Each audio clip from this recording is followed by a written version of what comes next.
Hey everyone, welcome to week 48. This is day 5. This is Friday. This is our last day of our New Year's painted resolutions week. Yeah, I'm changing. Danny's giving me a look because I should be consistent with the title of the week, and I think I've called it, a different thing throughout the whole week. So sorry. But yeah, it's painting resolutions. So painting resolutions. We've gone throughout the week trying to figure out, things that are important, that are relevant to our own. This is actually quite important, but these are things that are relevant to our own painting practice. So my resolutions don't have to be exactly your resolutions. So just have that in mind. Yesterday, I figured out that I want to pay special attention to the ordinary and to be able to portray the ordinary sometimes in extraordinary and weird ways. So that's also a very, very important thing to me. And today we're going to see how we round this week off and how we figure out our final, New Year's painting resolution. So that's going to be it for this week. Remember, next week we're going to be here. We're always going to be here for you guys. Well, not always. We're going to have weeks off. But next week, new theme. So we'll see you guys next week. Thank you. Okay, let's get started. This is going to be day 5. This is Friday. This is our last day of our 2021 painting resolutions. So yesterday, after about a 20-minute rant into speaking about how insanely difficult it is for me to do ellipses, I finally got to yesterday's resolution, which had to do with the ordinary. And I think what I was trying to convey with yesterday's exercise is that I have to constantly try and teach myself that I don't need much to get excited about painting. I don't really need to stray far away from home and search for inspiration in places that are unfamiliar to me. I like the fact that I attempt to paint things that I didn't usually consider, as painting catalysts, let's put it that way. But I'm always satisfied, and I think more importantly, I am whole. I feel like there's nothing missing in my body, in my mind, in my expectations of painting when I work within the things that I know and the things that I love. And looking back at yesterday's video and sort of evaluating the reflection that came with it, I also try to be careful that what I am is not being complacent. I'm not just doing this because this is where I feel comfortable, and eventually that feeling of comfort is going to be my demise, is going to be the end of my painting, because it becomes a sort of swamp. It becomes like quicksand. And if you stay still, you'll just very, very slowly start to sink in. And eventually you're not going to be able to move. And I'm aware of how that may be perceived. The fact that you can say, hey, this is where I feel at home. This is where I feel the warmth and the closeness of the subject matter that feels dear to me. I often wonder how much of that is just me saying, I don't want to explore further. I probably would have been a horrible explorer. I would have just opted to stay home and say, well, this is beautiful. And I'm sure there are more beautiful things in the world out there. But is it wrong to want to stay home and feel that you have everything you need, right at your fingertips? I wonder about that, because the drive of us human beings, I guess, depends on wanting to look further, to expand our universe, to know more. And that is true. I mean, if it wasn't for that, then none of the things that have pushed us, further as a species would have been invented or discovered or socialized. So I'm sure that that's incredibly vital to our survival, I guess. But I wonder if that is essential to us feeling at peace, to us feeling peace of mind, or to us feeling in balance with nature, with the nature that surrounds us, with the universe. I'm not saying that those things go in completely different directions, but I don't want to feel like I am a retrograde. I don't want to feel like I'm opposed to moving forward and pushing forward, when in reality, I celebrate all those things. But I think that in my case, I've discovered that I am strongest and that I feel most comfortable when I am at my core, when I am genuine, when I am honest to those very homely feelings. And I'm guessing that all of this was accentuated by 2020. And because we had to, in many ways, remain static, I ended up embracing that smallness, the inability to travel. And I'm not saying travel as in, air travel, just going to other countries, although I miss that. I miss doing my workshops all around the world so much and meeting just wonderful people from all over the world. But even just the simplest definition of traveling, I think that sense of movement was truly redefined for all of us. Even if we felt that our home was the safest place we could be and we enjoyed being at home, it just seems like 2020 just reorganized a lot of those things in our brains. And I think for me, it's almost like a defense mechanism where instead of feeling like I was being oppressed and subjected to stay home, my mindset was like, I'm going to understand my home, my family, the people closest and dearest to me. I'm going to find warmth at arm's length. I'm going to find everything I need right here, right now. And that is going to be enough fuel to propel me during the whole of the year. And I think I was really convinced about that. I was being honest with myself, but I was also trying to push myself to say, teach yourself that you don't need anything else, that this is enough. I think that was super important for last year because it wasn't only about painting. It was about almost surviving through painting. And I mean, that sounds a little extreme, but I don't think it's hyperbolic. I don't think it's an exaggeration. I think a lot of people found solace in the socializing aspect of painting, in the relationships that they could establish through painting, meaning through social media. It could be painting endeavors and projects like this one, or it could just be about you and your painting. This could be a very private exchange where you had what it seems like more time than you've ever had before to explore that relationship that you have with painting. And it may seem uncomfortable at the beginning to just encounter yourself through painting, but eventually I've always kind of seen it as this in my mind, but you understand it as a companion, this living, breathing act. And this action, if we let it, I mean, this is a choice, but it can take us out of very, very dark places.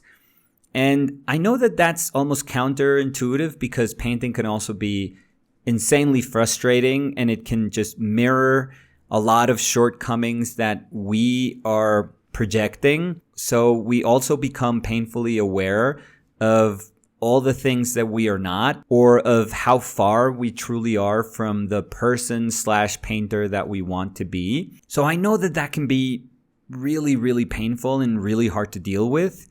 But if you come to terms with that, and I'm not saying like that is just a passing thing, like, oh yeah, just come to terms with who you are.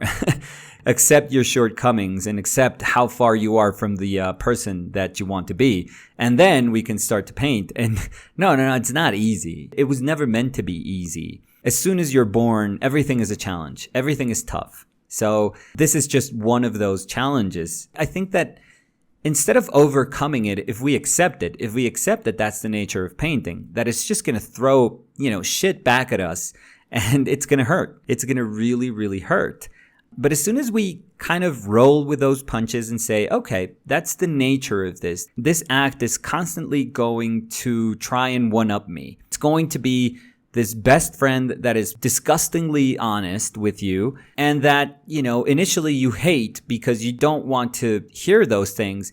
And then you realize, okay, that's the only person that's being honest with me and I have to be grateful. I think of painting in those terms. I think painting, even though it can seem unbearable at times, and even though we put in the hours and we put in like super hard work, we don't really feel like we're moving. We're not even inching our way towards anything. We feel like we're remaining static. I feel that as soon as we understand that we don't have to move forward because there's probably no forward in this equation, we are just accumulating experiences and learning from those experiences. But we don't have to get insanely better at painting. Because in the end, aside from just incredibly extraordinary people throughout history, us regular folks, we just paint. We're trying to make the best out of this experience that we call life, and we're doing it accompanied by painting. And that's awesome. I think that that's such a gift that life has given us, that even if the bad is just so evidently there, the good eventually just outweighs it, and it's remarkable how beneficial it can be for our peace of mind. So, when speaking about deciding to nestle in, deciding to be burrowed in this tiny little space that we call our lives, that unfortunately is being also limited by the walls of the spaces that we are confined in, we can actually make of that seemingly horrible experience a wonderful one. This is me having to live with myself and understand myself and listen to myself, all of these things in very exaggerated manners. But what can come out of that is just such a wealth of knowledge about who you are and what are your strengths and what are your weaknesses and how to defend those things that you hold dear. And I think that that was the point of, all these 4 prior days of resolutions, that I've noticed that I want to protect the painter that I want to be and the discoveries that I've made about myself, because those things feel very precious. I mean, those things feel way more invaluable than any single painting, than the best painting that I did last year. That pales in comparison to the things that I have learned about myself. I want to treasure those, because treasuring that doesn't feel like I'm being petty. It doesn't feel like I am devoting my love and care and attention to something that's superficial. No, it actually feels like I'm respecting something that is very deeply ingrained in my sensibility. So I think that that's very, very cool. And I think that I would have never been able to do that without painting. So when I speak about the ordinary, I speak about protecting those learnings, those teachings that come from those experiences that I've suffered a lot to achieve. So building upon that, we can try and concentrate on today's resolution, which is strangely about pushing. So this is very cool because I just spoke about feeling comfortable without this idea of leaving home. It seems to be contrary to wanting to keep the things that you hold dear at arm's length, to want to keep everything that you know and that you care about right there, right in front of you. So when I say push, that almost feels like I'm speaking about creating this distance between what I know and something that I should be striving for. I should be stretching those limits of my knowledge. And the only way I can do that is by pushing and pushing and pushing. And the weird thing is that I believe that I can push those limits, but I think that they kind of rubber band. I think that they're in many ways sort of elastic. So I think that I can push and then eventually I can come back. I'm always kind of tied. I'm always tethered to the things that I love, and I can push. And then eventually this cord that I'm tied to is just going to naturally just bring me back home. Okay, you've pushed and you've gone exploring, but now we have to rein it back, and you have to almost come back home and tell everyone you love about all these excursions. But the coming back home and speaking about all these experiences is the one that's really important for me.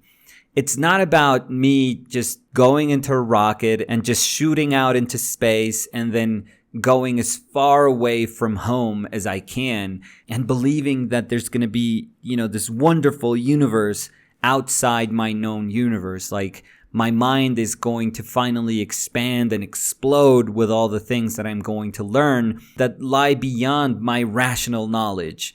No, that's not me. And I can completely understand that there's people like that in the world. Again, those are the people that want to leave. Those are the people that want to go forward, and they want to redesign maps, and they want to fill in the blank spaces that we have in our knowledge, in our collective knowledge. I think that that's not me, and I don't feel weird about saying that that's not me. I'm the person who wants to push, but in my mind, I'm always like, okay, but this trip wasn't just a one-way trip. It was actually a round trip. I have to get back home. It's important for me to get back home. And this may seem very abstract, but I think that my whole life has been like that. When I went to study and when I lived in New York and worked, eventually I felt this need to come back home. My family meant something very deep and very important for me.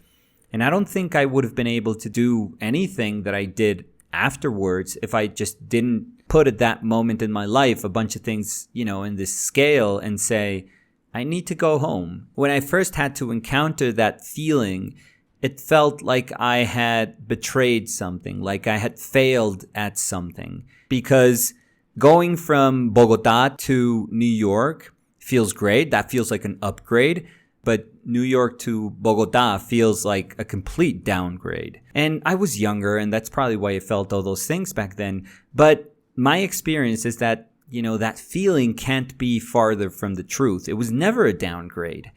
It was just me getting back to the place where I knew I needed to be. And in order for me to become this painter, this idea of painter that I want to be, I have to be surrounded by my family. I need that support. I need that warmth. I really, really need it. And there's no shame in that. And I don't think there's a moment in life where that should feel weird. It's not like you can do that because you're young. No, you can do that at any moment in your life. And home may have a very different definition for all of us. But for me, it was about going back to my mother and my father and my sisters and my friends from school. It was just about touching base. It was about grounding myself again in what was my reality. And what I now feel is going to be my reality from, now and probably until the day I die. Because I do feel that this is where I'm supposed to be. Like I found the place where I'm supposed to be. And I think that that's super important. So again, it was about not beating myself up because I had to go back home.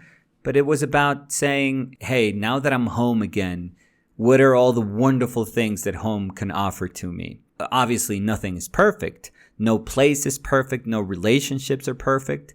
But for me, it was just what I needed at that point in time. And I think that over the last couple of years, just going back to myself, just really kind of almost like burrowing in, has felt like that's just what I needed. And I've found a wealth of knowledge and of painting in that kind of inner travel. So I think that that's super, super important for me. Speaking about today's painting more specifically, I think that I understand pushing and I envision myself pushing, unfortunately, and I'm going to say unfortunately, as being reminiscent of painters that push far more than I can probably naturally push.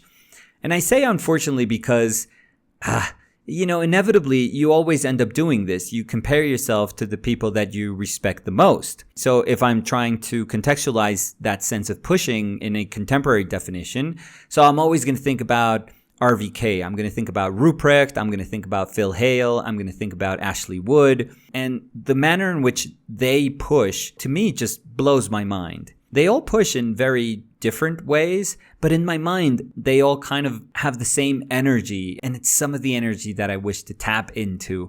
And I think if I have to be super sincere, I think the well that I tapped into for today the most was probably Ashley Wood's, because I think he's a brilliant painter. I really do. He's one of my favorite contemporary, comic book artists, illustrators, painters, however you want to denominate it. It doesn't matter. In my head, it's like the same thing. It's just a creative person that has resonance with the energy that I wish that I would have. I think that there's a lot of Ashley in today's painting. And the person that I'm painting, and this is like a fun sort of throwback, or not really a throwback because it never really happened, but I'm painting from one of, I'm going to go full Latin here. I'm Colombian, so it's very hard for me to just read a Latin name and not just go full Latin. It would feel weird if I just put like an English accent on a Spanish name. So forgive me. Emilio Villalba. If I go full American, it's Emilio Villalba. But, for the sake of this video, we're just going to go Emilio Villalba. So Emilio is a wonderful painter. He's a super cool painter. And I always regret that I couldn't paint him when I was part of this project. This was years ago. This was probably, I forget now, 5 years ago maybe, where a bunch of us painters were painting each other in this project that was called Death of a Coworker. And regardless of what happened with the project, I think the moment-to-moment part of that project was really, really cool. I don't think Emilio was the only painter that I couldn't paint. We were supposed to paint each other, but I don't think he was the only one that I missed. And I follow him, obviously, and he does awesome work. He's actually a really good skateboarder, and he put some videos of him just doing some ollies or some crap like that. I've never skateboarded in my life, so I have no idea. I've never skateboarded, and I never played Tony Hawk, so that's just a huge void that I have in my video game career. I don't think I'm capable, like physically capable of skateboarding. I don't have that in me, so I can't do that or just wakeboard or surf. I'm not meant to do that. Totally accept it, and I'm fine with it. He puts up these videos in his stories and his Instagram stories. And I was like, oh, that's a really cool video because Emilio seems like a super tall guy. He looks like his shoe size is like Shaq's size. So I was like, oh, this is awesome. I would love to just screenshot some of these videos and then try to do a painting out of that. And this was just that. It was just somebody who I admire and respect, showing a part of his life that I feel it's really, really cool. It couldn't be farther from what I'm capable of doing. So in that sense, this is me searching in places that I'm never going to be able to fill in my life because I can't do that. I'm totally fine with being an observer and just watching somebody who can do that well and say, oh, cool. But what I can do is I can actually paint you and just push some aspects of the painting in order to feel like that I can feed off from some of that energy. So that's what I wanted to do today, to bring back this chance that I had to paint Emilio and to say, I'm going to push myself a little bit. Unfortunately, understanding pushing myself in the sense that it's just humanly inevitable to do this, but in the sense that I understand other people's work that I admire as something that I want to strive for. And the person that showed up, this is almost like the spirit that shows up, like I conjured this thing, and the spirit that showed up was Ashley Wood. And I was like, okay, we are totally feeling Ashley today. And it felt awesome. It felt really, really cool. And I think that that's really important for me to do during this year, to say the goal is to always find out who I am. This is the end goal of your life, just to be comfortable with who you are, comfortable in your own skin so that, things that can be said about you, they don't bother you and you can just enjoy life. I want that for myself. I think I've worked really, really hard to find that place for myself. So I want to do that, but I also want to push and I want to go and explore these places. And again, this is the most important part. I want to come back home. I want to bring all the things that I discovered back home. So I think that rounds up our 2021 painting resolutions. I'm pretty satisfied with the things that I chose to concentrate on. And I'm going to try and be very focused this year in attempting to remind myself always of these 5 things. I think it was a very, very cool exercise, a necessary one to start the year. That's going to be it for today. We always say this on Fridays, but Danny and I, especially today, and especially after, having a year's worth of your company, we are incredibly grateful that you allow us to be your company in your busy days. And even if it's, for 20 minutes a day, we are honored to serve you. So I think that next week is going to tie really nicely into what I said today. So that's going to be kind of cool to explore, but we're going to have a new theme. We're going to be here. So hopefully we can count with you guys to also be here. So thank you once again, and we'll see you next week. Bye.